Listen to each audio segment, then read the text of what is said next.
This is Karen with newclevelandradio.net, and welcome to Where the Music Never Dies, a place where the stories and spirit of my brother, Joel William Moss, continue to live and breathe. Now, some of you may know him as Joel, Joe-Willy, or Jolie. He would answer to all Jolie. of those names. Yes, Jolie. I decided when Joel passed away that it was really important for me to understand who he really was. I mean, he was my brother, and I lived with him until we were 18 years. He was 18 years old, but then he went away to college. I graduated high school. I went away to college, and we lived on opposite sides of the United States. For many years, my parents shared our stories with each other. But it's within the last 20 years, Joel and I became very, very close. He moved to Saratoga Springs and he had something special to share with us. That's when I started really hearing his music, the music that he was involved in. Sadly, in September, he passed away suddenly. But his legacy has not diminished. In fact, there are so many people, like my guest today, Jeff Brisbin, who are going to share their Joel stories with us. Stories that I may have heard, maybe I haven't, but it's going to bring him back to life, at least for this next hour. So, Jeff Brisbin, we met about 9 years ago. We were planning Yeah. a celebration of life for one of Joel's best friends. And Yes. you had written a song about Joel and his best friend. Now, Yeah. why? Why would you write a song about Joel? He was just another person in the music industry in Saratoga Springs. Well, probably I was trying to think the other day. I think I've known Joel for probably like 16, 17 years. I met him in Uncommon Grounds, where you and I have enjoyed many, many cups of coffee. Right. And he was always with Charlie back in the beginning, and for years, and I'm there, probably 3 or 4 times a week at least, and he would be there 3 or 4 times a week. I'd always see the two of them together. And of course, they were both men of music. And I saw Charlie in later years. I can remember I would sit with them sometimes, and we would talk about music and what was going on in town and stuff, normal stuff. And then I saw Charlie's health going downhill. I could see it. He didn't walk the same. He started to get hunched over a little bit, and it was so sad because he was such a cool guy, and he loved Joel, and Joel just loved him. They were like two peas in a pod. They were peanut butter and jelly, Yep. and you know, and so the day after Charlie passed, Joel used to have that blog that he did all the time, and I would read it every day religiously. I'd always comment on it, and it was a tribute to Charlie in beautifully worded and right from the heart. Uh, and the last line was two kind men of sound minds. And I went, wow. Yes, they were two kind men. They did have sound minds and about politics and music and everything. And they were just, like I said, peanut butter and jelly, and I I was sitting out front and the tables when I read this, and I'm okay. I got to get in my car because I feel, for me, I get a spark, and that's when I write a song. And Okay. I got the spark from two kind men of sound minds. I went home. I drove home as fast as I could safely. I went upstairs. I grabbed my guitar, and I wrote down on my yellow, pad, two kind men of sound minds. And I get the guitar out, and I put the capo on. Why? I don't know. And I just dun, dun, dun, dun, dun, and the melody started coming, and you know, the words started coming, and I googled on my phone musical terminology, adagio, allegro, you know, uh, harmony, anything I could think of that was a musical term to describe their relationship because they were both men of music, and so that's how it happened. I wrote the song because I loved them both. They were always fun to talk to. They increased my knowledge. I don't really know much about music. I've always done what has felt, just natural to me. I don't even know some of the names of the chords. When the song that Joel produced for me, and then we did the video, was I had these two chords I made up. I wrote that song when I was 17 years old. I'd always heard it with an orchestral backing. And Joel said to me, I saw him one day, he says, "Hey, you got any songs you want to work?" I said, "Yes." I said, "I got this song. I hear it with an orchestra." He said, so we talked. I played him. He came over to the house, sat right in there, right over there. And I played him the song. He said, "String quartet, Jeffrey." It's beautiful. He says, "I can hear it now." And so I had to have a guy who he recommended, Dylan Perillo, did the beautiful orchestration on it. And then we went to John Wager's studio, who you and I were just talking about. Went to his studio because he had a big room where you could record a string quartet beautifully. It was set up for it. And I did the initial tracks. We bring the string quartet in, and he goes, and they make like 4 or 5 passes. His arm goes up. "No, stop. Cello, you're dragging a little bit. Can we pick it up a bit?" you know, and he said it sweetly, but he said, "Can we pick it up a bit like this?" The hand is going. I've got some videos. I probably showed you last time you were here, but I'll show you of when it happened. And he's just bar 34, by the way, of a second violin or viola. And he just, and I'm sitting back there going, he's speaking Greek to me, but it's sounding fantastic.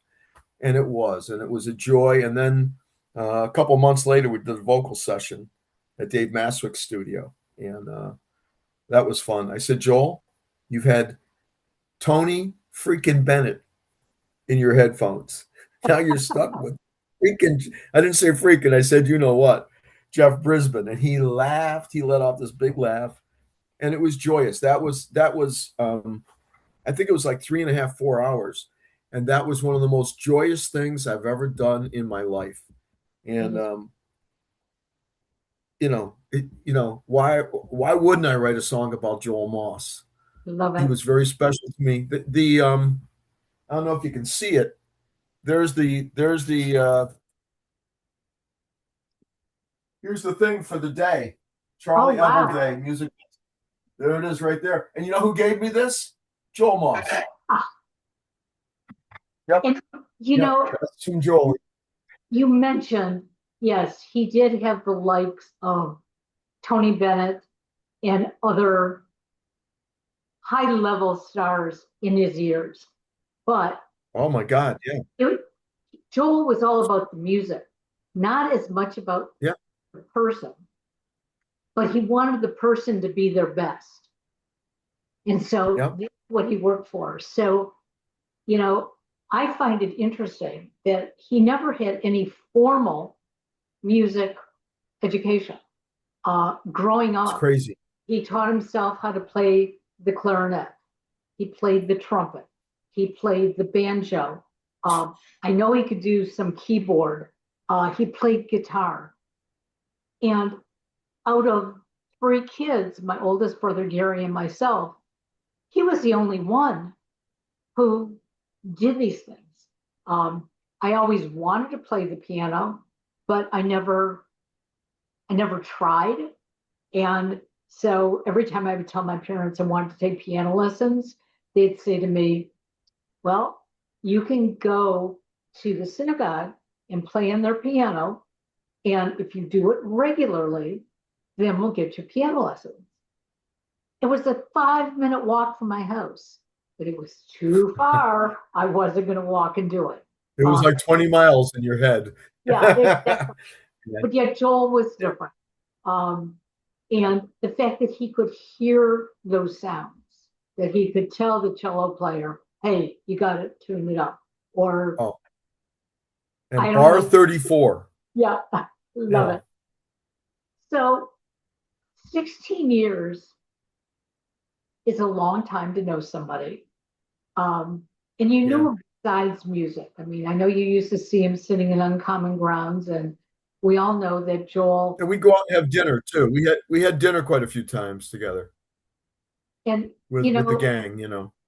Joel, for a very long time, was very expressive of his likes and dislikes in the world. Um, and sometimes Oh that yeah. did cause him some problems with people. Um, but he was true to Yep. people to tell them what he thought and what he felt. Um, I know you two have similar likes, but did you ever find it to be invading space? Because that's what I heard from one person. If they could have taken one thing away from Joel, it would have been not to be as vocal. No, no, no, no. Although I was witness to that, which we won't talk about Yeah. here today, but I was witness to a thing that never got resolved. I'll talk to you about it later, but no, not with me, but with someone else. But no, sometimes we would go to Country Corner Cafe for breakfast, and we'd be sitting there. Invariably, he'd go, and they played music, and he'd go, "I was on that session," out of the blue. Yeah. I mean, and that would happen 5, 6 times during our hour there, hour and a half there. And sometimes we'd have them in a group. We meet a lot of musicians meet there. Like every couple of months, we'll go. Everybody goes to breakfast at the same time, and we enjoy that. And yeah, and he would come sometimes. Yeah, no, I we always had. It was always lovely. And every single interaction I had with him, which were multitudinous, were just great. Always positive. Always, and sometimes he'd have somebody from PBS he'd be talking to at the shop. He's always in meetings, and he would go earlier than me generally, but I would catch him as he was getting ready to leave a lot, many times, probably 50 times. We got sirens going by here. But yeah, no, it was always fun. Like the week before he passed, he was out front with TL and her family. Um, and he said, "Hey, how you doing?" And he gave me a hug, and we talked about whatever. And he said, "Hey, did you hear this certain album that came out?" I said, "Yeah, I did." He said, "It's great." He goes, "Oh yeah." And then we just talked about life. He says, "The hardest working man in show business." That's what he would say when he first would see me, because I play out a lot. I'm busy, and I love that, and he loved that. And yeah, no, it was always wonderful. It is terrific. One of the things that Joel did for my son really was to introduce him to you. Um, Oh, Joel found Alex's talent back when Alex was about 10 or 11 years old. Joel was working on a Saratoga Christmas album, and he called Alex and thinking, well, Alex is in choir at school. Maybe he would like to sing a line or something. And so sure. Alex said, absolutely. And we drove up. But Joel was blown away the first day in Charlie's studio. He gave him the Saratoga children's song that he had written, not expecting him to be able to hit it. And we never heard Alex really sing because Alex has a way of practicing in his head. So Alex can be rehearsing, but you won't hear a sound in the house. And we're in the studio and we're blown away. And Joel is actually sitting there with tears rolling down his cheeks. And his comment to me afterwards, Uh, I don't want this to be his career, but he's excellent. And uh, I didn't understand it then. I now understand it, and so does Alex. He's glad it's not his career because he loves music, and now yeah, he enjoys when he yeah. performs. But he loves working with you. So tell me about how No, that I love working with him. how did that Yeah, yeah. relationship Well, really Joel said, develop? yeah, Joel said to me one day, he said, "Hey, I think it was in the coffee shop. He said, hey, my nephew's coming to town a couple of weeks, and I wonder if you could help him shape his songs, be like a song doctor for him." I said, "Sure, why not?" And I'll never forget the first time um, that Alex and I got together. We made a couple phone calls. We figured out the time. I go over to Joel's house, and I remember walking in, and I had never seen a Grammy award before, and Rick or somebody had told me, he says, well, and I'd had conversations with Joel about that. He said, Right. well, it's nice, but there was like one that was like sideways in the bookcase or something, no, and I'm looking for, if it was me, you would walk in that front door and you'd hit a piece of wood as you walked in, and a case would come out of the Yeah. floor with lights. It would spin and go, not Joel. No, Yeah. no. And so that began, I don't know how many times Alex and I have done it through the years. It's probably been, I don't know, 6 or 7 times. And we have now developed a shorthand between us, Alex and I. It's very easy. We figure it out. I figure out chords that will work, for the melody. And because he loves the Backstreet Boys. I don't know if you know that. Yeah. Oh, yeah. Alex Backstreet Boys. He's going to And see, so he's going to go see them at the Sphere in July. Well, of course he is, and Right. he'll love that. That'll drive him nuts in there. But so we would work a lot of them in the beginning. The first time we worked together, I remember a couple of them were Backstreet Boys melodies, kind of. Excuse me. So we changed that a little bit, and I just help him. He'd have like 10 lines for a verse. I said maybe 4 or 5. It's more, and but you can say the same thing. We'll make it, pare it down, and he would do it, and yeah, we have so much fun working together. It's Well, good. I know you guys are going to be working together here in the near future because he's trying to set something up with Jim for the studio. So, With Jim, yeah, yeah. So sure. we're pretty excited about that. And I'm excited that it is his secondary love because what he's doing now is incredible and he's really matured and grown. And Joel would be so proud. Um, but as I look at the music in Saratoga, one of the things that I find very impressive is that there are a huge variety of genres. And even now, even at Cafe Lena, we're seeing more genres being performed. Oh yeah, yeah, But the musicians all help each other out. And that's not what you yeah, see when you go to that higher tier of the Tony Bennettts. Okay. Tony would only work with so many people and you couldn't invade his space. yeah. And he earned No, that right to say that, I guess. But even those of you who have earned that right in the capital area, you still call on each other to fill in, to be part of a new song. What is in the water there? I definitely. swear you got the friendliest. uh, well, as you know, you love Saratoga, and Joel loves Saratoga, and Saratoga is. I mean, I was born there. I was blessed to be born there. I had nothing to do with that, but I was born there, and I brought up there, and I've always loved it. It's such a special place. There is something in the water, and that one of the things that Saratoga was famous for was its waters. It's funny you would even say that, but it is. There's a great core group of musicians, and it keeps growing. And it's there's a very rich amount of places to play. Number one, Gaffney's is getting ready to reopen, which it Okay. was on Caroline Street, and somebody bought it finally, and that's going to open things up a little bit more. In fact, I got to get a hold of that guy today. I got to get in there to play, but and that was a benchmark in town, and so it's just the community is great. Everybody cares about each other. We just had a big thing.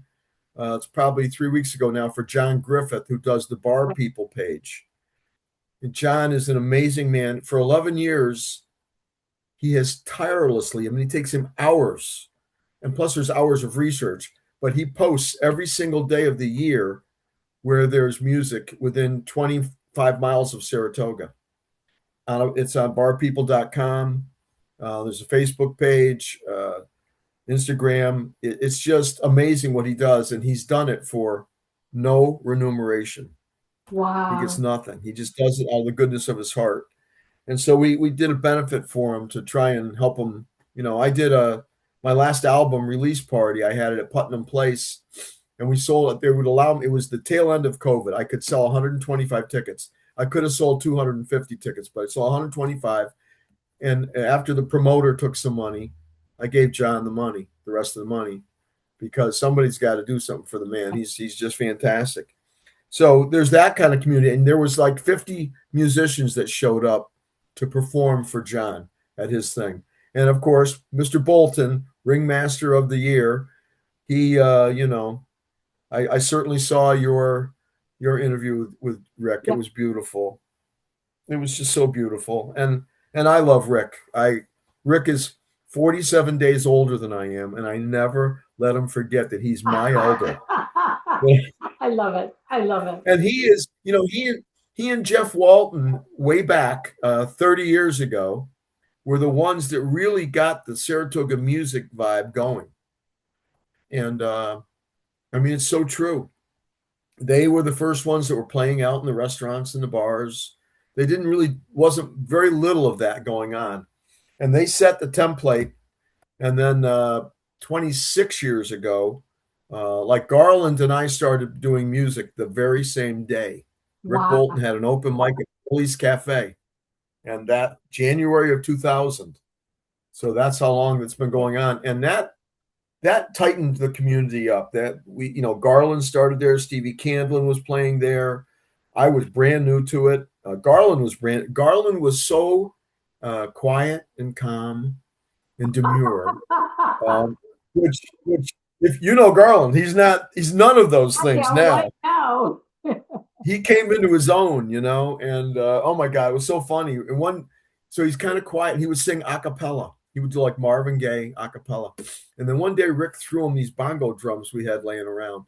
So he wound up sitting in with everybody for the rest of the day. He'd play bongos, a little percussion, and that opened him up. And that opened it up. All the musicians. I mean, Danny Garcia. I mean, there's so many. The Dwyer sisters, Katie and Molly and Sharon, who became Rick's wife. Right. A year later. All that it's an incredible community. It's probably like a small version, because Saratoga is a lot smaller than like what they have in Austin or in Nashville. Well, I mean, in Nashville, everybody's a songwriter. The guy selling you your shoes, pouring your coffee. It isn't quite that deep here, but it is wonderful. It really is. So tell our listeners about what Cafe Lena means to you, because I know the first time I came to Cafe Lena was before the renovation. And I walked up the creaky steps. I was afraid I was going to fall through the steps. The atmosphere is still that same homey feeling. The patrons who come all love it. Why, after all these years, does Cafe Lena still exist? Well, okay, so I've got kind of a unique experience from most of the musicians in Saratoga. I first went to Cafe Lena when I was like 10 or 11 years of age, because one of my best friends in school, I went to St. Clement's, and his mom was a very close friend of Lena's. Okay. So she would bring us boys, the two of us, and we would go up those stairs. I mean, when I was 10, 11 years of age, and when I, every once in a while, I'll still go up the stairs, and it's like, wow, deja vu all over again. And so I used to dream of green guitars, and I can remember going to a show there. I can't remember now for the life of me who played. Probably was somebody who was very famous, but it also piqued my interest in music even more. When I was a little kid on my swing, I would be writing songs. I would be making up songs, but I couldn't play any instrument. I didn't have any instruments. And I was 12 when I bought my first guitar. And I've gone to the cafe even throughout my teenage years, and in my 20s, 30s, 40s. I've always gone there ever since. I mean, it when you go there, for me, it feels like home. Yes. I walk in and Joel is sitting over there, and if Sarah's there, she'll give me a wave. Sometimes she'll give me a hug if she's got time, and just the all the volunteers, and of course, in the last 16, 17 years, I'd walk in and Joel would be standing right by that doorway, which Yeah. went to the back room when they remodeled, Yep. and yeah, and it just, hey, you go, hey pal, hey pally, everybody was pal or pally, or here comes the hardest worker man, whatever. He would always come on, we get a hug. I'd always get a hug every time. Well, It's and special, and I went there. I've been there once since Joel has passed, and I walked in and I'm looking for him, and he wasn't there, and it's so that changed things a little bit, but it is an amazing thing. It's 65 years now, 1960, 66 years. I'm sorry. That Cafe Lena has been in existence. It's the longest running coffee house that does live music in the United States, and probably it might be even now in the world. I mean, every year adds on to that myth and the magnificence. And Sarah does an incredible job. She has pulled that place. I mean, it's just the remodel was the remodel, and it made it so much nicer because there's no broken line. There's not a bad seat. The right. sound is state of the. Of course, the video when Joel was there was state of the art, and it's special. You can feel the history in the wood, and I can remember the first time I played there, like 20 some odd years ago, and oh my God, to be on that stage where Dylan, you know, Emmylou Harris, Arlo Guthrie. I mean, you keep going down the list. Joel Moss in like 1962, okay, when he was with his folk group there, which I didn't know till I got to know him. But I mean, all of that, and because they have embraced different genres, I think that's added to its longevity. And I think that was Jimmy Mastriani and Joel had really kind of pushed for that, because excuse me, because you got to do that to keep it rolling and keep it vital and contemporary. And it's all of those things now. It really is. It's Chuck Lamb, a Brubeck Brothers Quartet piano player picked by Dave Brubeck. Yeah. He plays there once a month, a jazz night, it sells out every night. Yes. And they have a blues night. They have open mics still when they can. And then very community minded, like what's it called? I participated. Sarah came up to me when I was at a performance one night and said, "Hey, I got something I think you would be perfect for. We're gonna pick some nonprofits, and we need a song written about the nonprofit that we give you." Okay. And so it was the Saratoga Senior Center, and that has grown so big. Of course, the year after I was in it, they put it in UPH because they draw so many people now. Cafe Lane is too small.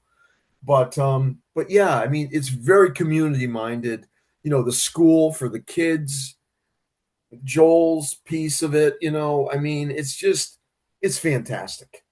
It's just fantastic. And it's exciting to see the demographics, because when you talk about a coffee house, we automatically, at least I do, I think of even people who are even a little older than me, that hippie generation, which is more like Joel's age group. And yet it's such a mixture. I mean, we see young kids come and they dance in the aisles while people are playing. And the musicians are not above their audience in the way that if somebody in the audience wants to sing along with them, they don't stop them. And there is a politeness that people don't interrupt, but yet they also know that this is community and this is what we do as a community. That's the reason, I think. I mean, so many different things. I just saw Lucy Kaplansky there was the last show I saw. And then a Rockman, which is my buddy does that. He takes an album and it's just crazy. I mean, and that's what I mean. They do all different kinds of things. It's always a thrill to get there and like to be waiting in line with everybody. Yep. as they're waiting for the door to open. I always get there early so I can experience that because it's so cool because everybody starts talking, and that's the perfect example of the community that it is. And Absolutely. everybody there loves music. That's why they're there. Um, and I was put with people I didn't know the last show I saw, and I had a great time. I got to know them for the Yep. evening. We spent together. It was wonderful. So Well, much fun. I was teasing somebody who is going to be in the Albany area, and um, she's newly widowed, and she said that she really wanted to go someplace where she wouldn't feel out of place. I said, you can go there alone, and you will meet lots of Yeah, people. And the yeah, night she was supposed to go, of course, you guys had a huge snowstorm because you had yeah. a lot of those this year. And she texted me and she said, I am so sad. I'm going to miss going there this year. And I said, well, do it another time. But I said, Yeah. if maybe when you go back home, find a place that might be similar to a Cafe Lena because music is a universal language and it brings us all together. It So, really is. It's a worldwide. so before we close out, is there, you told me a memory or a story that Joel told you that I didn't even know. And we were talking about Okay. my niece Rachel's name. And you said, so do you know how Rachel Yeah. got the name? And I said, Oh my no, God. they picked it out of the So, sky. So tell that story because I think it's so exciting. oh my God. So Joel and I we were having a pre-production meeting breakfast. Really, we were having breakfast at Country Corner, and we're talking, and I don't know. My son came up. My son that passed came up. We were just talking, and his name was Joshua, and he said, when Rachel was born, we thought it was going to be a boy, and we had the name Joshua picked out. So he says, so I can understand why you love the name. And I do love that name, Joshua. And so he said, but when she had the baby, it was a girl. Now, of course, we were elated that the baby was healthy and beautiful, but we had this quandary. We're going, geez, what are we going to name her? We wanted a biblical name and stuff. So oh my God. So Jolie says to his wife, look, honey, I'm going to go home, take a shower. I'm going to rest up a little bit. Why don't you and the baby kind of chill? You get some rest. You went through a lot, last night having the baby and everything. So he goes home, and his two neighbors come running over because they knew that they were going to the hospital to have the baby, Yeah. and they wanted to see how everything went. Joel, how's everything? Oh, everything's great. Wife is great. The baby is beautiful, healthy. Everything is wonderful. I just came home, chill a little bit and take a shower. But I do have a quandary. I don't know. We want a name. It's a girl instead of a boy, and that shocked us. Kind of surprised. We were planning on a boy. We had Joshua picked out, but so we need a girl's name. But I want it to be a biblical name. He says, I'm going to take a shower. I'll be back. Have some coffee. So Joel comes out of the shower, and he's all redressed and everything, and sits down with him and have a cup of coffee. And one of the neighbors goes, Joel, I've been thinking about this. I don't know, but what about Rachel? He goes, oh, it's beautiful.